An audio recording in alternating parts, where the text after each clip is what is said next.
Hello, what's up guys? For today's video, ituturo ko po sa inyo kung paano ma-activate yung Microsoft Office 2024. At hindi na tayo gagamit ng online, offline na. Pwede na offline gamitin. So, hindi na tayo magtatagal. So, don't forget to like and subscribe to my channel para updated tayo sa bagong upload na video. At tulungan ako sa aking channel na ma-monetize po this year. So, punta tayo sa laptop nga dol. Search tayo ng Office Deployment Tool. So, sa Office Deployment Tool, ito, i-download natin yung Office Deployment Tool. After pagtapos nyo mag-download, punta kayo sa desktop, tapos mag-create kayo ng new folder, tapos lagyan ng Office 2024. Pagkatapos ng lagyan ng Office 2024, then, punta kayo sa yung dinownload na deployment tool. I-right click niyo, then run. Run as administrator, then check, then continue, then find na folder na nasa desktop na ginawa nyo.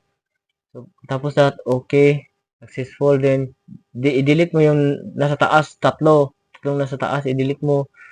Tapos, punta ka na sa LTSC. Ito yung Office LTSC code, na coding ni. Copy the code. I-copy niyan. Tapos, punta ulit kayo sa folder. Then, right click no yung sa taas, right click nyo, then notepad, open notepad, tapos i-highlight nyo, tapos i-delete mo lahat, tapos i-paste, then i-delete mo yung lower part, i-delete mo, tapos punta ka sa LTSC code, punta ka ulit doon, tapos hanapin yung product key.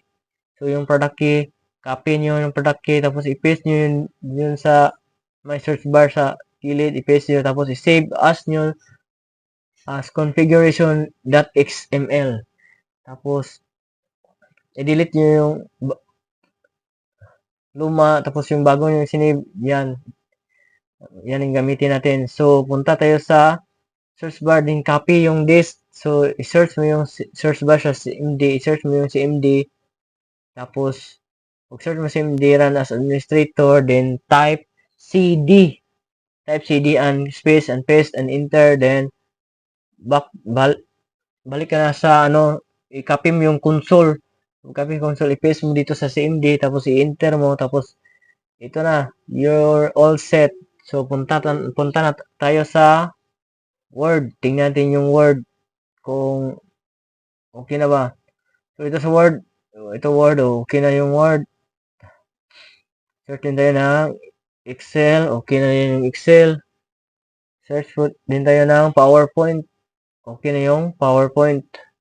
Okay, open natin yung Word. Open natin yung Word.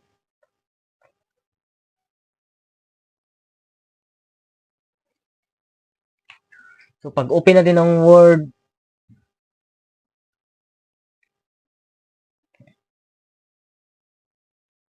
yan, punta tayo sa account. At least dito sa account, activation required. So, activation, we want to activate this. So, punta tayo sa LTSC. Then, copy yung product key. Copy nyo ulit yung product key. Tapos, i-click nyo yung change product key. Yan. Then, i-paste nyo. Then, enter. Then, okay. Balik kayo sa Word. Then, ito, mayroon silang statement. Then, next nyo yan. Then, close. So, account. Back tayo sa account. So, ito na yung account natin. Wala na.